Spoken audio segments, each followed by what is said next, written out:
Yeah, so that's temporal I/O. What more can you tell us about it, Isla? Isla. Yeah.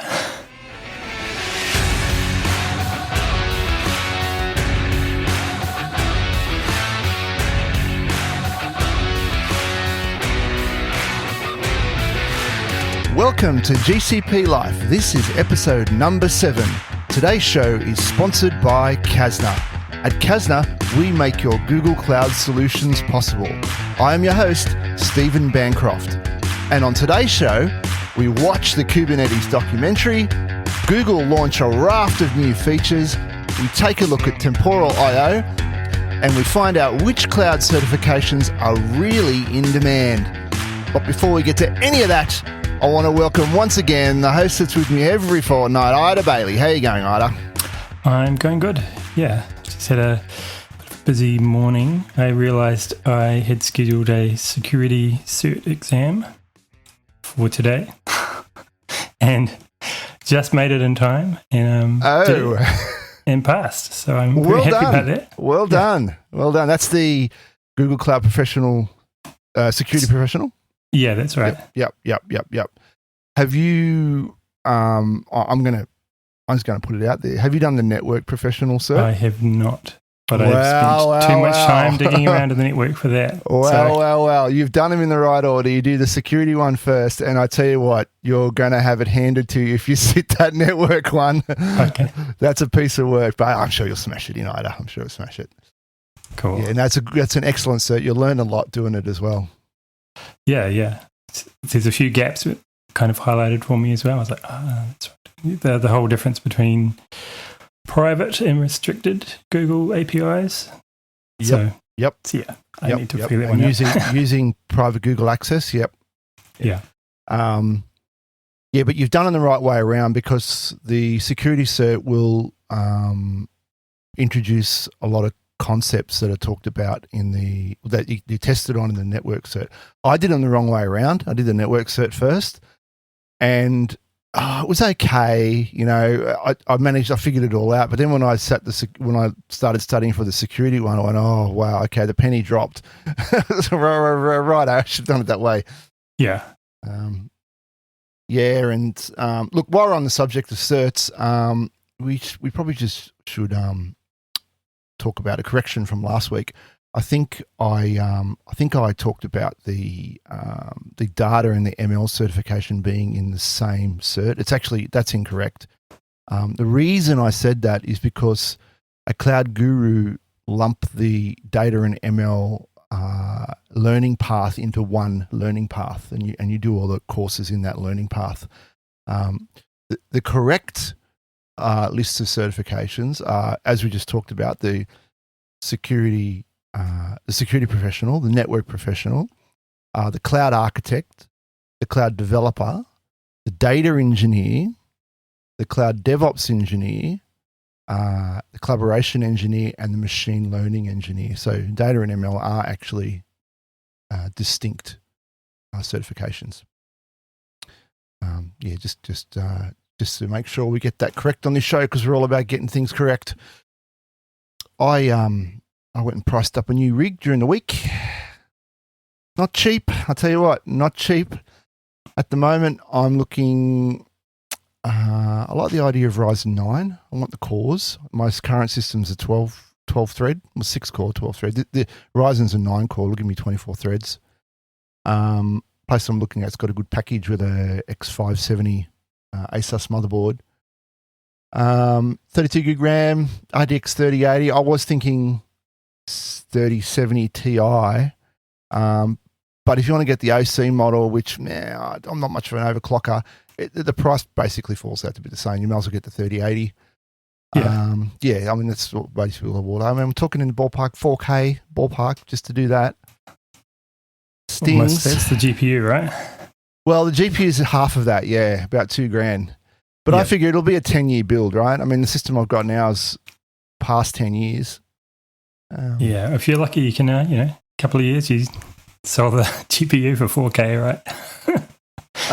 Maybe. That's the rate it's going. I just got a RTX 2070 Super and it was 2 years old, and it came with a receipt, which was I think I paid $100 more than what the person paid for it. Oh wow! It was like, ooh. So don't wait. Hey, get in. If you see a good price, grab it, snaffle it.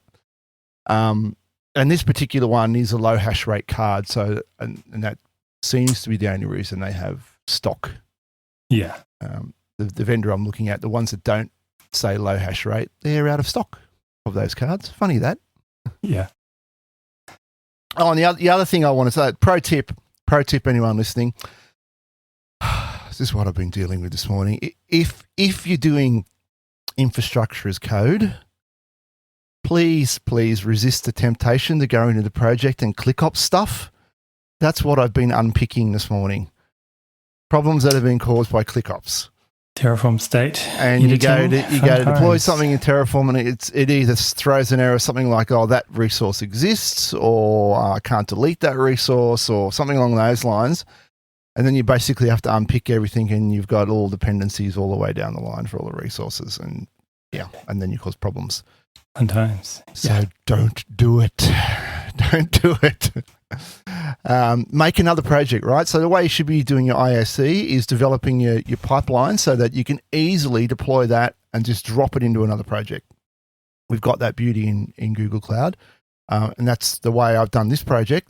I can just, if I get asked to do something in their production environment, I'm not sure what the change is going to do. They do have a dev, stage and prod, but there's obviously minute differences between those, and I want to test the entire prod build.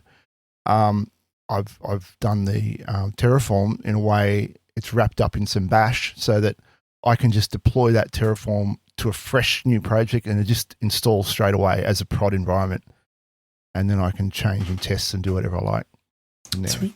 That's the way to do it. There's one other thing here. What's this Nomulus bug? You seem to know about this, Ida.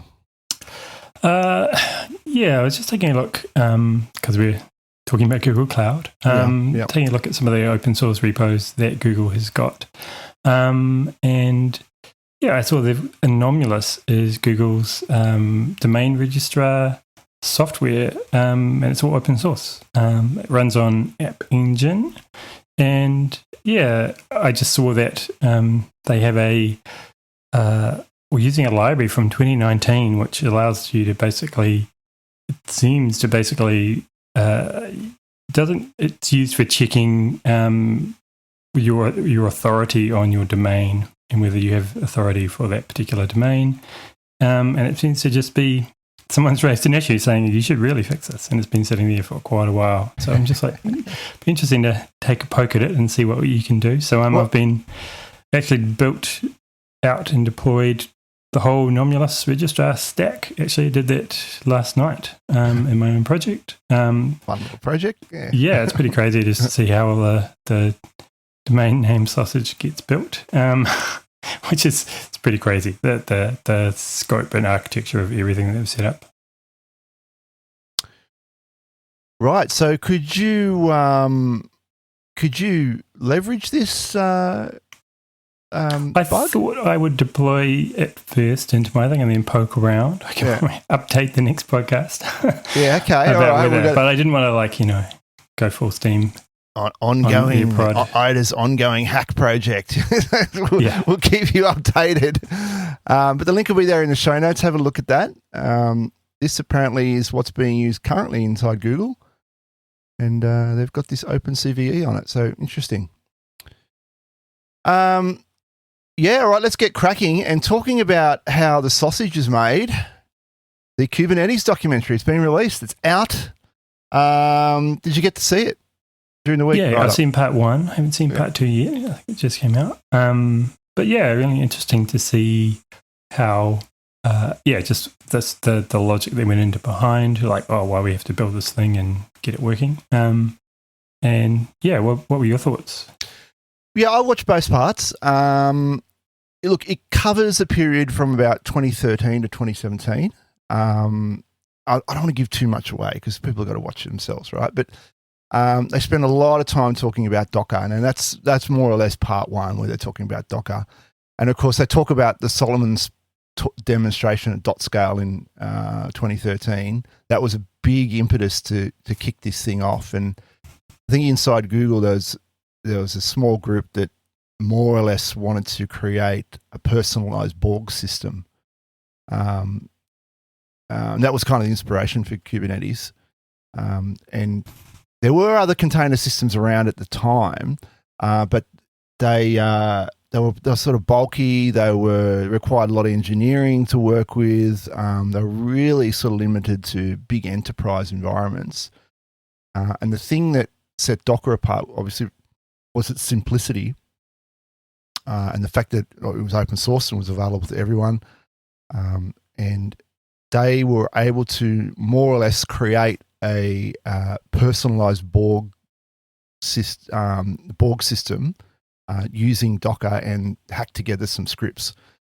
Yeah, and I won't give away too much, but the documentary goes through on how that developed and the competition from AWS, because AWS obviously at the time were huge, and they were the more or less the only player in the market in anything in 2013. And some people, players like Microsoft and Google and some other open source companies wanted a piece of the pie. And the funny thing that I took away from it is that Google were really, I wouldn't say they were hostile towards open source. I just don't think they understood it. I don't think they understood what the potential was and the need to open source something like this if they wanted to get community adoption. And they go into that quite. They spend a lot of time on that in the documentary on how they got the Google executives over the line to get them to understand that it needed to be open source. I mean, like I enjoyed watching it. I'll probably watch it again. They pack in a lot of. It's very dense on information. They pack a lot in there, and you probably need to watch it a few times to get the full juice out of it. Interesting. They go into Pokemon Go and how Pokemon Go. I will give a little bit away here. How Pokemon Go runs GK, and it was the first big deployment of GK at the time, and they knew it was going to explode. They knew it was going to expand. They obviously they designed GKE so that it would do that, but it got 50 times the load than they expected on launch. 50 times, everyone with their phones running around chasing this invisible. It's pretty crazy. It's pretty crazy, yeah. I mean, even I did it a little bit, right? So I was part of that. But it took it. It handled it. And it's very clear that the guys at Google were freaking out. We're freaking out about that, going, we haven't tested it to do any of this. And the guys at Pokemon were like, yeah, okay, well, that's fine. This is what we're doing. Yeah, I hope they didn't have mates rates and they were able to get a bit more money. No. And, I think looking at it as an open source, you see this a lot in a lot of open source projects. The reason really, and they mentioned this in documentary, reason Kubernetes really won is purely because of the rate of change and the number of developers that were contributing to it. It just got the momentum and just got developed and developed and developed and developed and developed. And you see that's more or less how open source projects work, right? If everyone moves off the project and starts doing something else, well, it dies. It just withers on the vine. Yeah, and the fact that it's more of almost like an API platform that you can extend and add your own custom APIs, and they can all be kind of controlled in this big ecosystem. It's pretty easy to extend. And the other interesting thing is the whole cloud native computing foundation was driven out of Docker as well. They go into that quite extensively in the documentary, how there was a need for that because developers and other organizations weren't going to get on board if they thought that this thing was centrally controlled. Yeah. I have a funny anecdote to say about that. I remember being in a meeting with someone from one of the, let's say, 3 big clouds, who was kind of a product manager level, and they were saying, sometimes we've just got to buy the person, basically, steal the person, like hire the person who's running some of the stuff, who runs the open source project. Just hire the person. No, who's like the chair of the particular special interest group. and it's kind of that everyone kind of knows that and does that. So it's a bit of a, if you want your stuff to get in, that's how they play politics. That's sometimes. how you do it. Yeah, it's politicking, really, isn't it? Yeah, absolutely. Yeah, well, take a look at it. Links are in the show notes to both parts, part 1 and part 2. I did have a little dig around and try and figure out who these honeypot people are that did the documentary. They've done other documentaries. I'm still not quite sure, but they seem to be, they promote themselves as a reverse recruitment agency. That seems to be the way they sort of got started, and the idea behind that is if you're a smart engineer, you put your CV with them, and then the agents come to them, and then they recruit you. The other way, the opposite way. So you advertise to the employers. Oh, weird. Yeah. So that seems to be part of what they do. They branched out. They've got a podcast going. And they've got a series of documentaries they've made as well. What we got here? We've got one on Vue.js, one on Elixir, and a couple of mini documentaries as well. So I might check them out one day. This Kubernetes one, certainly high production value, really well made, and I'm looking forward to seeing more from them, actually. Okay, let's move on. GCP have launched a bunch of new features, and I don't know if I missed some of these over the break or if they've just come out now, but we'll just go through them here. VMware is now available as a single node cluster, which is great. And I've actually been working with this during the week.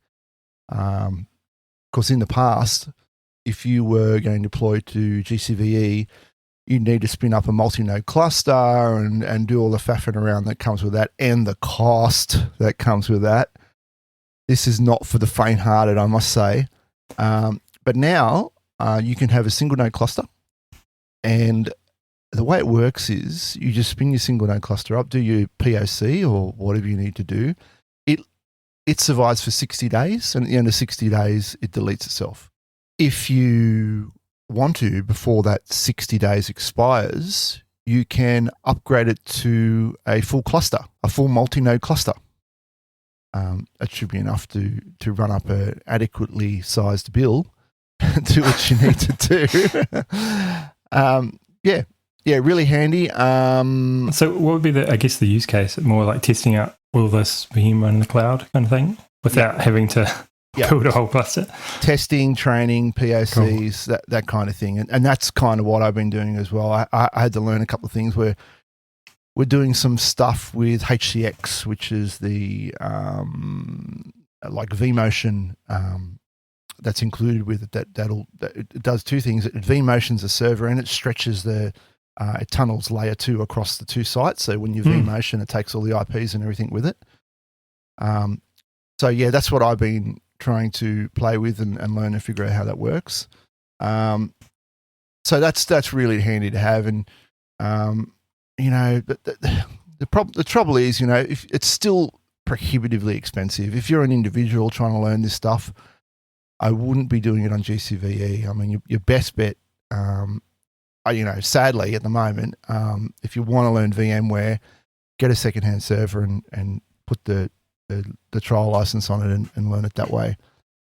Then once you've got your chops with it, move into this and try and get your POC up and running nice and quick so you don't have to pay the bill. Mm-hmm. That's a cool feature. Another thing they've introduced is big table autoscaling.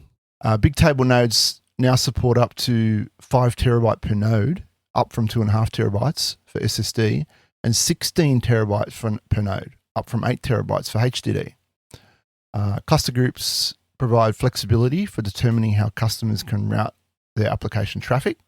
Pretty cool. And more granular utilization metrics improve observability. It's good to see those products getting some updates. I don't think I've seen much in the way of updates with Bigtable for a while. No. Big scaling, auto scaling for Bigtable automatically scales the number of nodes in a cluster up or down based on changing usage demands. As a result, it reduces the risk of over provisioning and incurring unnecessary costs and under provisioning, resulting in missing business opportunities. Yeah, so the other database services do similar. So it's about time they did it with Bigtable. Links in the show notes for that one. And the other feature I liked that they introduced was Webhook, PubSub, and Slack alerting is now in GA. So that's been there for a little while, but now it's fully supported. We're excited. I'll just read it from the blog here. We're excited to share that Google Cloud Monitoring Webhooks, PubSub, and Slack notification channels for alerting are now general availability, along with our existing notification channels of email, SMS, mobile, and PagerDuty, which is still currently in beta. Google Cloud Alerts can now be routed to many widely used services. These notification channels can be used to integrate alerts with the most popular collaboration, ITSM, incident management, and virtually any other software service that supports webhooks or PubSub integration. Cool. Yeah, we use a lot of those where I'm working at the moment. Yeah, and I can actually see this working for us, Ida, because at most of our clients, we've got a Slack channel there, and we've got projects for them, so we can just hook this in to our Slack, and bingo, we're getting alerts for it.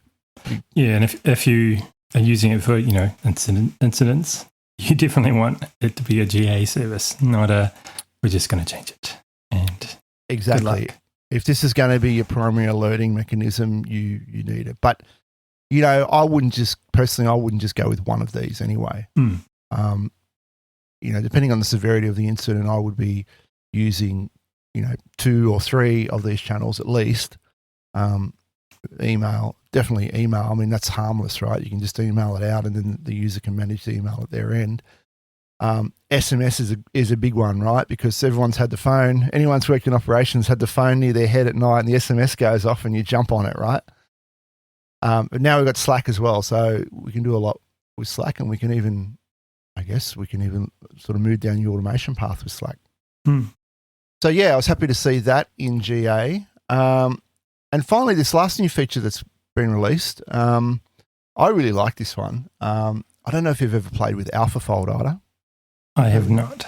Haven't played with AlphaFold. So what AlphaFold is, it's a predictive tool that will predict the folded shape of a protein given the protein sequence, right? And they use this in medical research and studies and things. So if I look here, we can pick, say, E. coli as a demonstration, and there's one of them there, and there we have the shape of the E. coli based on this string of proteins. Now, this happens in a predictable way, this folding, right? And as you can imagine, there's millions and millions of combinations. And using the data from previously known folded proteins, we can predict the shape of unknown ones. Right now, yeah, it's pretty amazing. It is pretty amazing, and it does it with a very high level of accuracy. Now you can see it gives you a level of accuracy here. It tells you, that's 92% there, and as you go out towards the end, it gets less and less accurate. Out here is like 44% confidence score, right? But you can do this now in Vertex AI. You can do this yourself, right? It supports Vertex AI. So now, today, we are proud to announce another deep integration between Google Cloud and Alphabet's AI research organization. The ability in Vertex AI to run DeepMind's groundbreaking protein structure prediction system, AlphaFold. So my understanding of this, and once again, I had to read this 3 times, right? You basically have a Jupyter notebook. You feed this into your Vertex AI, and then it spits that out into the artifact registry, and it gives you these PDB files, which are the rendered 3D files of the protein. Trying to think of a particular use case that, if I was designing recreational drugs, probably. I can't think of any other use cases. Well, for us, no. For us, no. But researchers can have this now available to them within a few clicks. That's the point of it. Runs on an N1 standard 8 CPU, 30 gig of RAM. You need a NVIDIA Tesla V100 GPU accelerator, recommended. And really looks quite simple to implement. The blog here bounces you through how to do it. And you can get your AlphaFold predictions like that. Yeah, it's pretty amazing to go from the theory of the model, I think basically being publicly announced like a year and a half, 2 years ago, to now he's a fully deployable, production ready like AI pipeline, machine learning pipeline. Yeah, it's pretty quick, pretty crazy. Cool. Yeah. And you're going to get that network effect, right? So you're going to have everyone on it, and it can now effectively become a community science thing, where you've got all these people working and folding their proteins. I think it was a community science project for a little while, going and doing this, but it's probably reached protein at critical, home. protein at home or something like that. Yeah, folding at home. I think it's reached critical mass now that they're sort of over the hump with it. But this gives us another way to do it. So that's about it for new GCP features. So we'll move on to a discussion. And today we're going to talk about temporal I/O. We built Temporal to simplify the process of building reliable and scalable applications. Over the next 2 minutes, we will explain what Temporal is all about. Temporal applications are written in plain old code using 2 types of special purpose functions, workflow and activity functions. Workflows are stateful functions used to orchestrate your application. This means all local variables and threads within a workflow are seamlessly and safely stored in the temporal service. If the underlying server crashes, Temporal resumes the workflow to the exact line it was running before the crash. You can safely write code that blocks for days, weeks, and even years, eliminating the need for additional queues and databases to track temporary state. It's sort of like going from manually saving in Microsoft Word to autosave in Google Docs, but for running applications. Pretty cool, right? The second building block of temporal applications are activities. Activity functions are used to encapsulate code that interacts with potentially unreliable services and can only be called within a workflow. If your activity fails because the service it depends on is down, it will be called again automatically without writing any custom retry logic. Activities are not stateful, but they do come with automatic retries, configurable timeouts, and they even support heartbeats. Temporal empowers developers to write highly reliable and scalable applications without needing to code around everything that will go wrong. It excels at orchestrating services, but is also great for data pipelines, resource provisioning, and much, much more. And the best part is that it's free and open source. Now that you know what Temporal is all about, it's time to start building some invincible applications. Yeah, so that's Temporal I/O. What more can you tell us about it, Ida? Temporal I/O is a framework and a solution for delivering workflows in a very reliable and durable way. So something that kind of caught my eye is that when a lot of the places I'm working at, we've had a whole bunch of microservices, and they have this. They're all kind of done the whole decoupling. But when someone goes to create a product that uses all of these things, and then you have to basically tie them all together. And then if one part fails, how do you know that it fails? And designing and creating all of that kind of logic to handle being a distributed system, to handle weird spikes and latency. There's so much work that needs to go into it. Even if you're using things like event streaming models, and then you're using like PubSub, you still need to have that some of that logic really backed into all of your microservices around retries and error handling. So what temporal does is basically give you a really nice and easy way of just saying, right, here's my workflow. I go from this task to this task to this task to this task. And when you basically deploy it, all of that kind of logic is just much easier to reason about. And it makes that kind of workflow a first-class citizen. And so when you go, have I got some failures in this workflow? You're looking at it, a lot of all the stats and data and status is already pushed to Elasticsearch. That's kind of built into their stack. So getting out metrics and everything else is so much easier. And yeah, there are a lot of places that Netflix is now using it for their infrastructure and running Spinnaker. Stripe is using it. They're basically building a whole platform where users to deploy things, they write workflow engines for all the payment processing. Then Uber's been using it for basically managing all of the workflow around, hiring a car to take you somewhere and then paying and then rating and everything.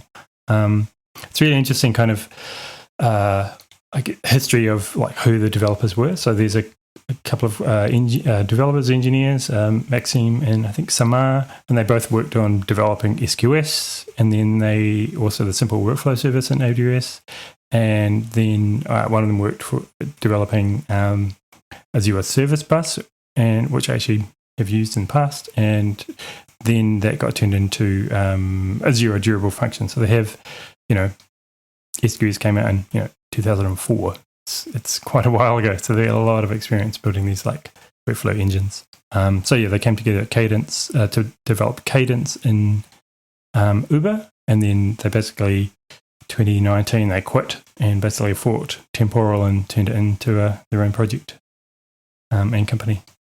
So yeah, I'm seeing a lot of uptake, and I think for cloud, generally cloud services are really distributed, and managing that complexity is always really hard. And so Temporal is kind of filling that gap. So am I right in thinking it's kind of a message bus, like a improved message bus? It does a lot more than that. It does like scheduling. It's like got a built-in. It's got like a stateless services that are running what's got like the workflows. It does routing of messages. It's got like a whole message queue system built into it. But all of that is kind of stateless and auto scaling. But also you can deploy it like as a Helm chart on Kubernetes and just one go. But then you've got this persistent store, which could be Postgres, or it could be a whole Cassandra cluster. It doesn't really matter. But basically, they've done that kind of separation, isolation, that all the work happens in stateless kind of containers, and then everything else is chucked into this persistent store. So it could be, it could be anything kind of in the back end.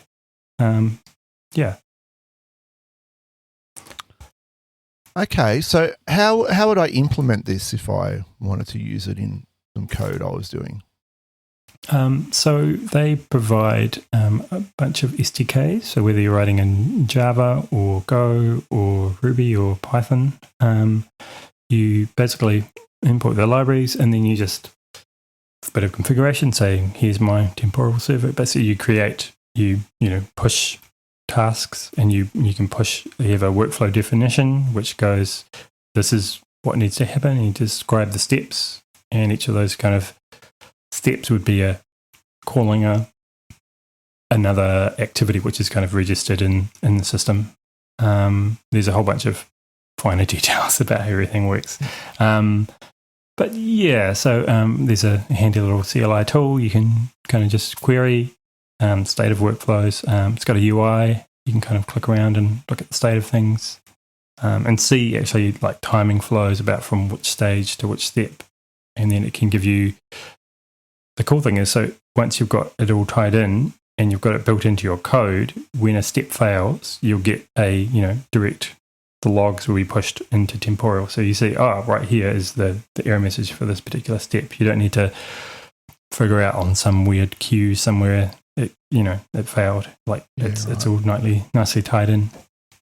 So in essence, if I was writing some code and I was calling an external API, I would wrap it up in this workflow, and it would handle any problems that occurred from making that call. I guess you mean you'd write your call as an activity, and then an activity. Sorry, yeah, and then basically that when you error out or what are the status of that, where you get that gets basically returned back to temporal, and then that gets stored as state. This is the task successful state, and whether it's good or not. Yeah, and the other thing, what I understand is if you make that call and the server that it's running on crashes in the meantime, and then you have to move to another server, it maintains that. It knows that it's already done that call.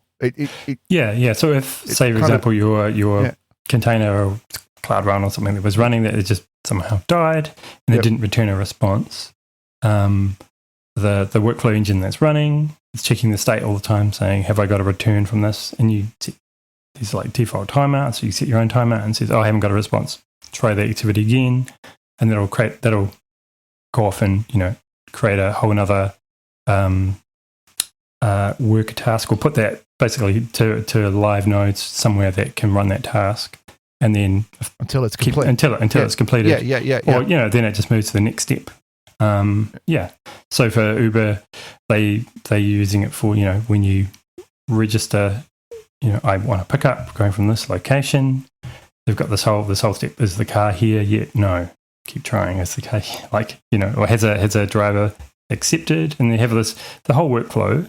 You could track from start to finish, and you have all those metrics out from that workflow.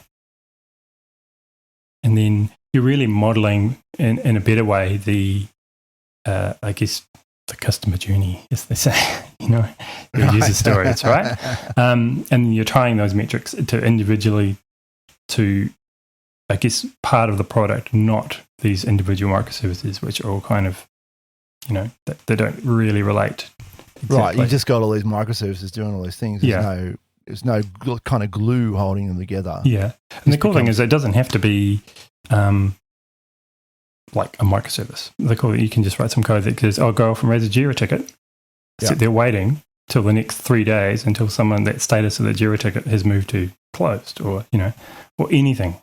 So and then carry on with your activity. Has it got approval somewhere? Or part of what I like about it, and what I'm thinking about would be great running Terraform in a really complicated environment like I'm working at the moment, where we don't control the network and we basically have to wait until someone else has approved something and then created some IP address space or a subnet. And so, but we could trigger it, go off and request an IP address, and as soon as that's ready and it exists, then we can trigger the rest of our code. Right.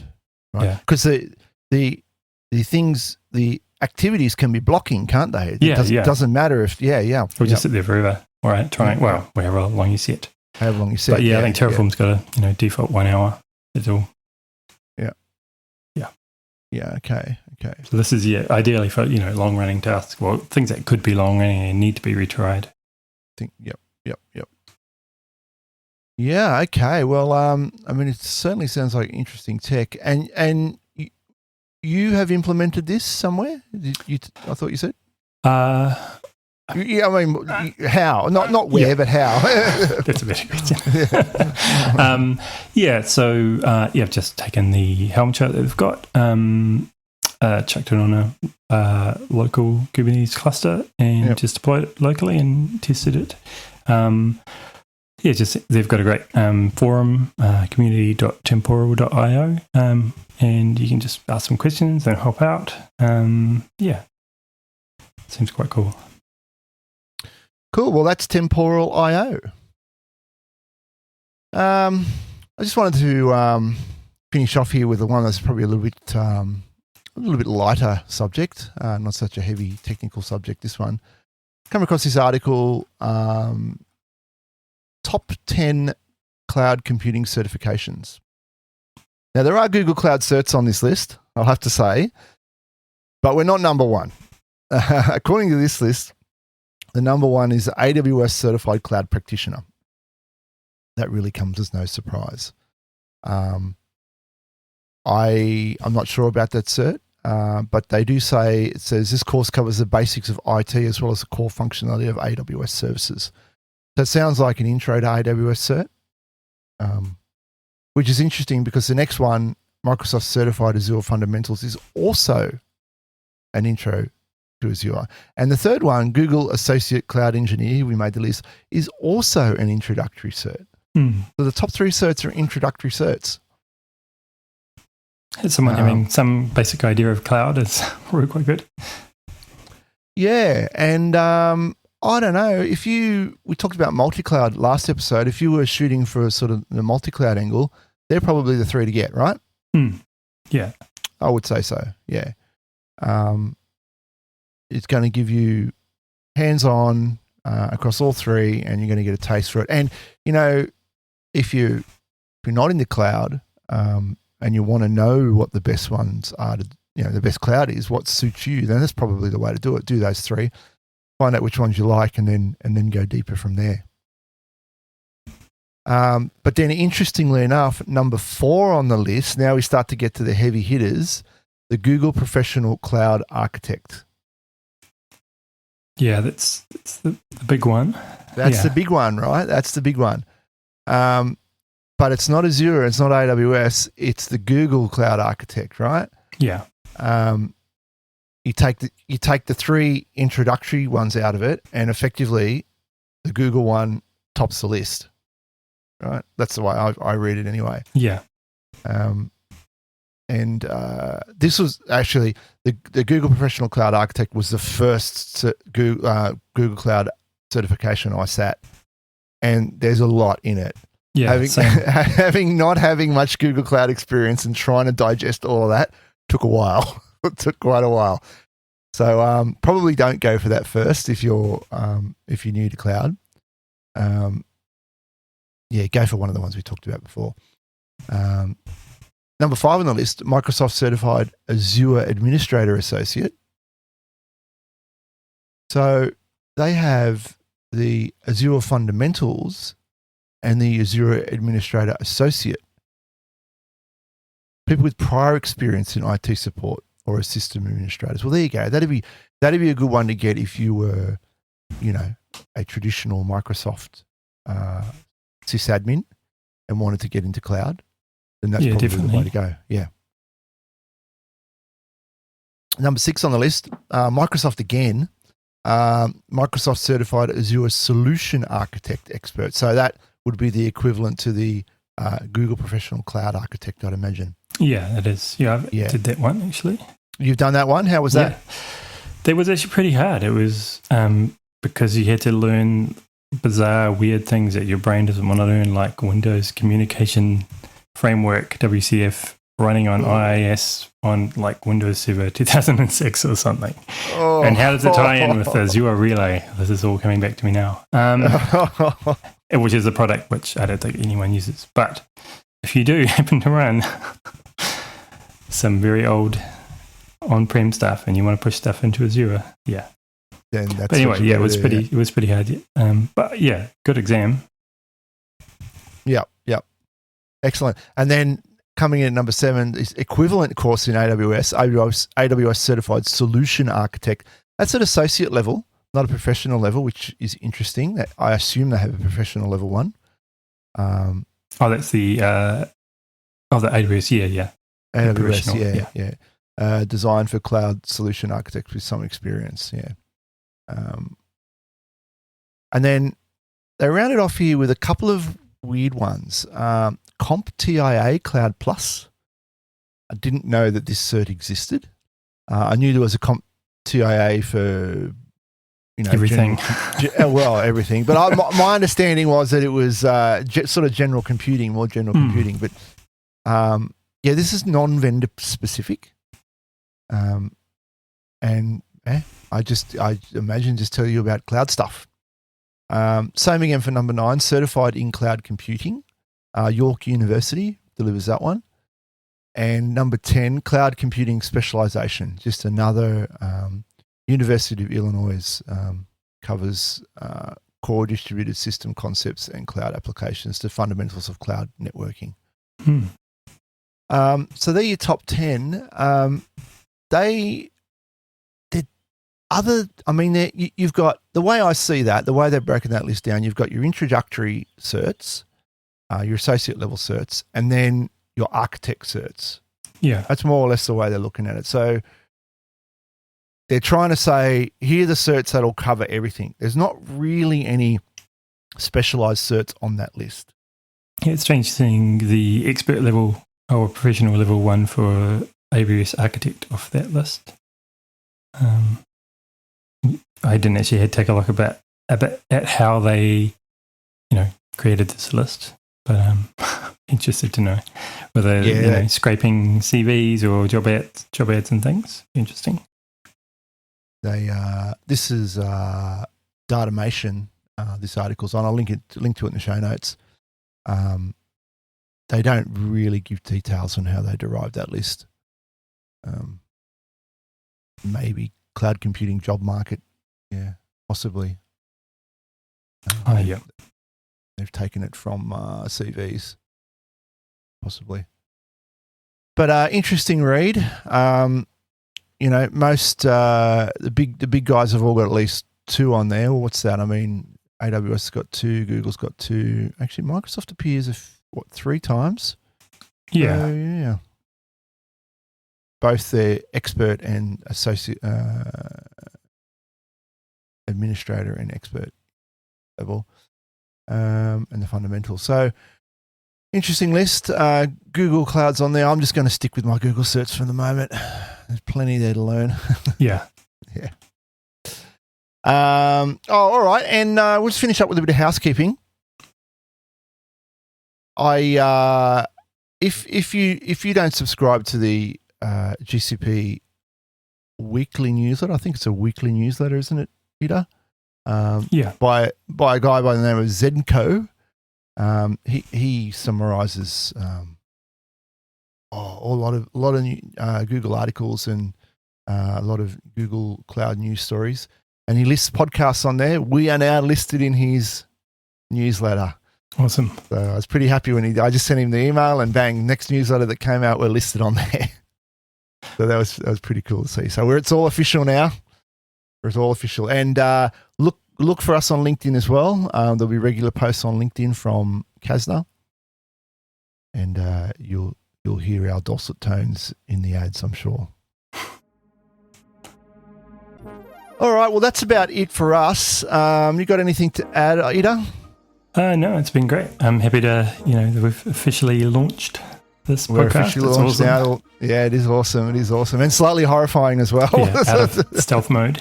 Out of stealth mode, that's it. Don't forget to look up Kasna Between Two Clouds, our YouTube channel. And don't forget to contact us, gcplife@kasna.com.au. We've also got the Twitter, GCP Life, and our new website, kasna.com.au/GCPLife. And the sponsor for today's show, of course, is Kasna. At Kasna, we make your Google Cloud solutions possible. And that's it for us for another 2 weeks. I'll see you later, Ida. Catch ya.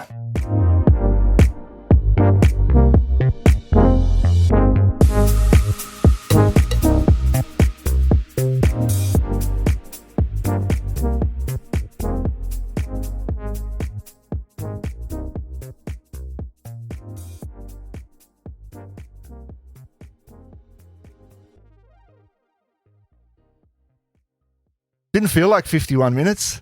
I looked at it there at one point. I was like, 20 minutes? How are we going to fill in another 20 minutes?